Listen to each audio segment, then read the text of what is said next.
அடமானத்தில் உள்ள லேஅவுட்டோ லேண்டோ வாங்காதீங்க. சில வந்து பாத்தீங்கன்னா அவங்களோட மூலப்பத்திரத்தை வந்து எதுக்காவது அடமானத்துக்காக பேங்க்லயோ இல்ல வேற ஏதாவது இடத்துக்கு அடமானம் வச்சிருந்தாங்கன்னா அதை வந்து செக் பண்ணி பார்த்துட்டு வந்து வாங்குங்க. அதே மாதிரி நீங்க ஒரு லேஅவுட் வாங்க போறீங்கன்னா இப்போ வந்து பொதுவாக வந்து லேஅவுட் எப்படி பிரிக்கிறாங்கன்னா ஒரு ஏக்கர் கணக்கில் இடம் வாங்கிட்டு நிறைய லேண்ட்ல ஓனர் இருப்பாங்க. அந்த ஓனர் வந்து ஒருத்தரையா பர்ச்சேஸ் பண்ணி மொத்தமா வந்து ஒரு லேஅவுட்டை போட்டு விற்பாங்க. சேல்ஸ் பண்ணதுல பெரும்பாலும் பில்டர் என்ன பண்றாங்க அப்படின்னு சொல்லி பாத்தீங்கன்னா அவங்ககிட்ட இருந்து மொத்தமா அவங்க பேர்ல அந்த இடத்த வந்து முடிக்க மாட்டாங்க. அந்த டாக்குமெண்ட் வந்து மொத்தமா ஒரே டாக்குமெண்ட் முடிச்சாங்கன்னா ரிஜிஸ்ட்ரேஷனுக்கே வந்து பாத்தீங்கன்னா அவங்களுக்கு பல லட்சங்கள் வந்து செலவாகும்.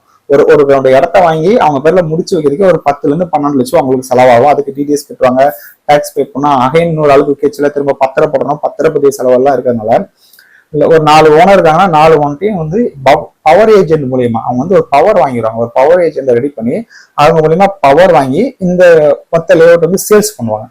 ஸோ அவங்க வந்து ஒரு சில மணியை வந்து சேவ் பண்ணதுக்காக சேல்ஸ் பண்ணுவாங்க. அப்படிப்பட்ட இடமா வந்து நீங்க வாங்கச்சல அவங்க வந்து லைவ் சர்டிஃபிகேட், அதாவது அவங்க வந்து அவங்களுக்கு ஏஜ் பர்சனா இல்ல உயிரோட தான் இருக்காங்களா அப்படிங்கிற சர்டிஃபிகேட் வந்து நீங்க வெரிஃபை பண்ணிட்டு வாங்கிக்கிடணும். ஏன்னா வந்து அவங்க பவர் கொடுத்துருப்பாங்க, பவர் கொடுத்துருந்தா கூட கரண்ட்ல அவைலபிள் இருக்குதா, அது எவ்வளவு நாளுக்கு அவைலபிள் இருக்குது, அதே மாதிரி அவங்க எவ்வளவு அத்தாரிட்டி உங்ககிட்ட இருந்து பேமெண்ட் வாங்குறதுக்கு அவங்களுக்கு வந்து அதிகாரம் இருக்குது.